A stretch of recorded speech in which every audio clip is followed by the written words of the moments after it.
好，大家好。今次咧係講一講個鋁窗嘅工程。咁啊，呢個鋁窗工程咧，我今日做呢個咧係一個叫做更換鋁窗啊。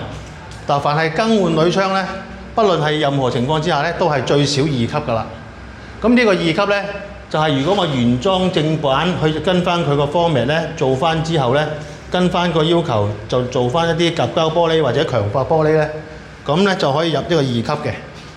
係啦，咁因為咧，佢而家呢個高度咧，佢係得400 mm， 咁400 mm 咧就少過500 mm 嘅話咧，咁我哋就要睇啦，咁咪要睇下佢出邊嗰個有冇窗台啊，有冇其他啲花槽啦。咁如果係乜都冇嘅話咧，咁我哋就要做一個計數啦。咁呢個計數咧就話，如果呢個400 mm 嘅話咧，咁咪睇翻啦，頭先啱啱講啦，如果佢跟翻原裝正版去做一個修葺嘅更換咧，咁我哋都還可以入2級嘅。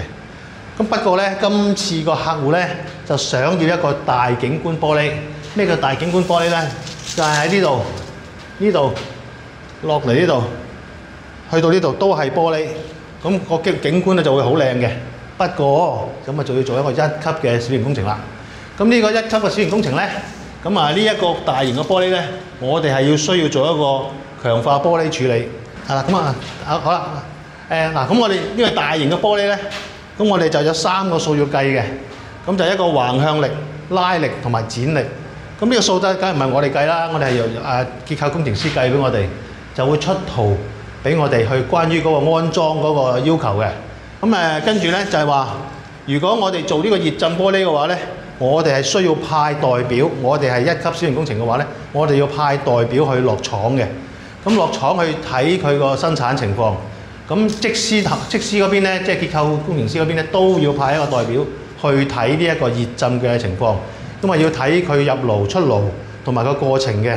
咁呢個我哋都要搞1日嘅，通常都。如果即係馬下手咧，要2日添。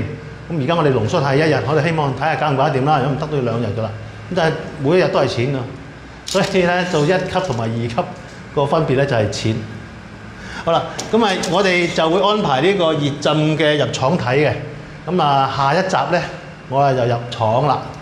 咁如果係計翻呢個要求嘅話咧，成個過程都好貴啊。所以點解而家啲人咧報咧都盡量避免去做1級就咁解啦。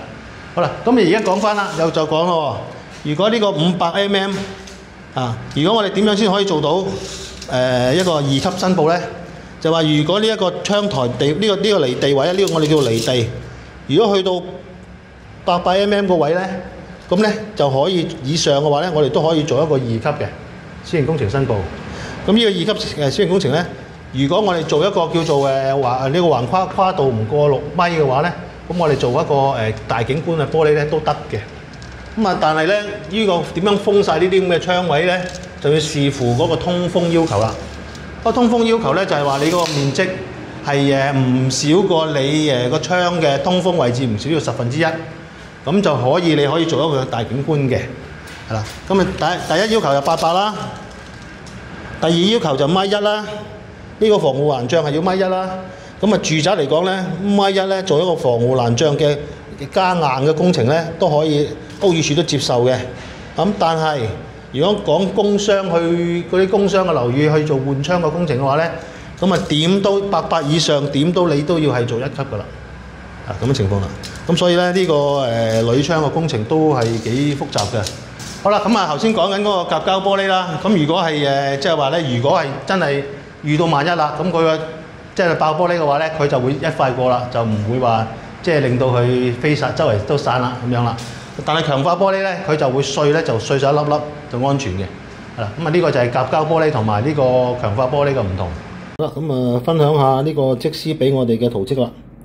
咁呢一部分咧就係一啲嘅結構啦，我哋點樣安裝啊？咁樣要跟翻佢嘅指示嘅。咁呢棚窗咧就有呢個尺寸啦，就1.4米橫，就1830米8咁高嘅。咁呢個就係要做強化玻璃，就要做葉浸啦。咁咧就呢啲 general looks 咧就係會講明嗰個裏邊啲 detail 啦。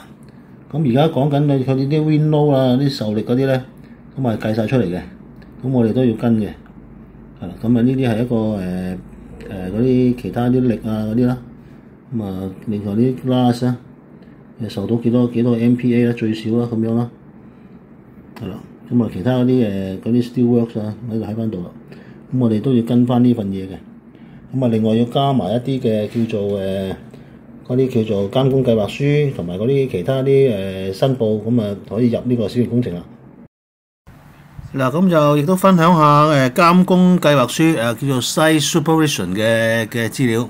咁呢啲都係一啲申報一啲邊啲係一個適任人士啦，咁啊去做監工嘅。咁啊呢啲有啲乜嘢嘅工序啊，有啲邊係要申報邊一個級別嘅工程啊，就全部都喺度啦。好啦，咁啊而家睇下啲例子啦。咁啊想做觀景窗嘅咧，咁啊睇一睇啦。咁如果嗰個離地嗰個高度咧係超過咗800嘅，咁啊防護欄障咧又係去到米1啦。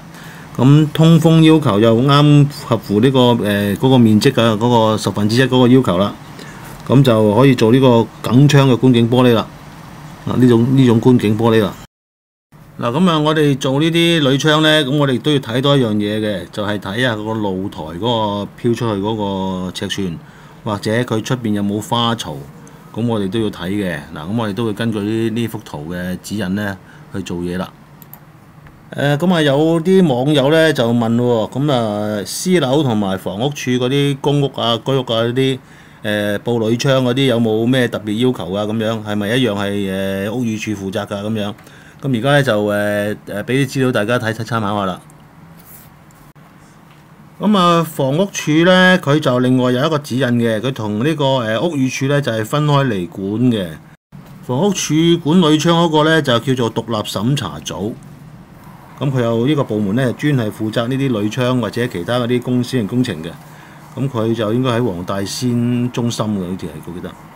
咁啊，如果我哋去做屋宇署嗰啲咧，咁我哋就會去呢個海庭道油麻地嗰度咧，去上入紙啊，或者去傾嘢啊，咁樣咧，我哋就會去屋宇署啦。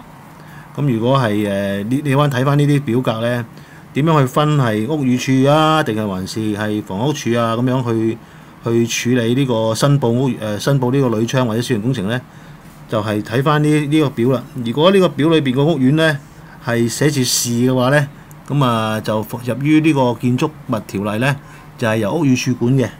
係啊，如果唔係佢寫住否咧，佢就係由房屋署自己管翻嘅。